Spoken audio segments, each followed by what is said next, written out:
at the second type of constant in C language, real or floating point constant. Whenever I write a number which contains a fractional point, we call that as a real or floating point constant. Now, whenever I say constant, a constant will require some memory. Let's identify the memory of this. This is going to be 4 bytes of memory.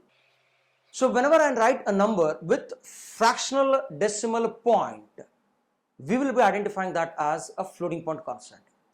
When we speak in reality about numbers, there will be two types of inputs which we will be giving, either a complete number or a fraction value. For example, if I ask your roll number comes as a complete number which will be identified as integer constant. If I ask your house number, that comes as a complete number which we call it as a integer constant. If I ask your grade points, that comes not as an integer number but definitely that will be a fractional value. 6.45, 7.82, 9.31. So we call these constants as float constants. If I ask your percentage of marks will be definitely a float constant. As such, we don't have any types of float constant, but we have the representations of decimal constant.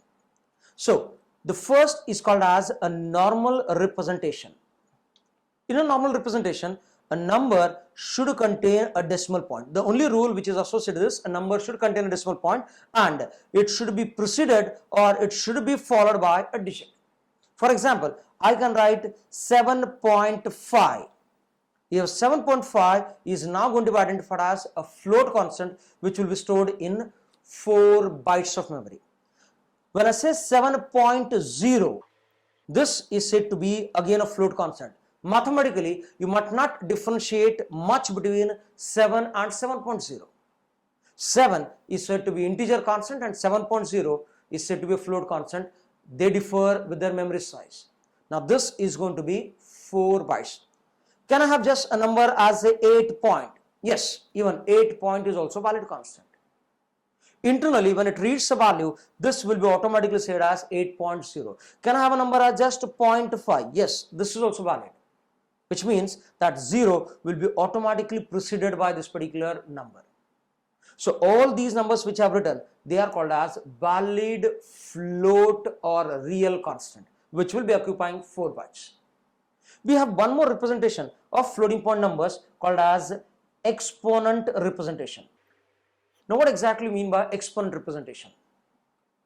In reality, when we use numbers, the numbers might be very large in magnitude. Let me write a number at this place as say 31 followed by say 8 zeros in this case, or let me cut short it to 6 zeros. Now such a number, if it is supposed to be used in a program say 2 times or 3 times or 10 times or 100 times, and at any instant if I miss out just 1 zero, it will make a big difference in the calculations. So writing such a big number every time, definitely human errors will occur. We might miss out a zero. Mathematically, we can reduce this number as 31 into 10 to the power of 6, or I can write this number as a 3.1 into 10 to the power of 7. I can write this number as 0.31 into 10 to the power of 8. Now, I have the same number represented in 3 different formats. But as per the rules of C language, we can't have x raised to y representation. For that, we go for a second way of representation of floating point values. How to do this? What we'll do is, we'll put something called as a mantissa at the beginning, followed by a character e. You can use either uppercase e or you can use a lowercase e, followed by a exponent part. If a number is represented with mantissa e exponent, we call this as a float constant. Now, the rule says that this mantissa can be integer or float, that is decimal point, but the rule again says, restricts you to have exponent only as integer value. Now, to understand this syntax, let's represent the numbers in our exponent format. So, the Mantissa part in this place is 31. Let's write 31 followed by alphabet E, and then I'll write this as 6. So when I say 31E6, even though we don't have decimal point over here, but still it will be called as a floating point constant because the number is represented in exponent format. Now let's look whether this is going to have rules applied at this place or not. Now 31 is Mantissa. Yes, Mantissa. It can be integer or float. In this case it is integer. We have exponent part, that is 6, which is an integer at this place. I can now try to write the second number in the exponent format. The second number can be written as, say this, 3.1 E followed by 7. I can now write this third number as 0.31 E8. Rule says you can have integer or float in this. All the representations are valid. They are called as exponent representations.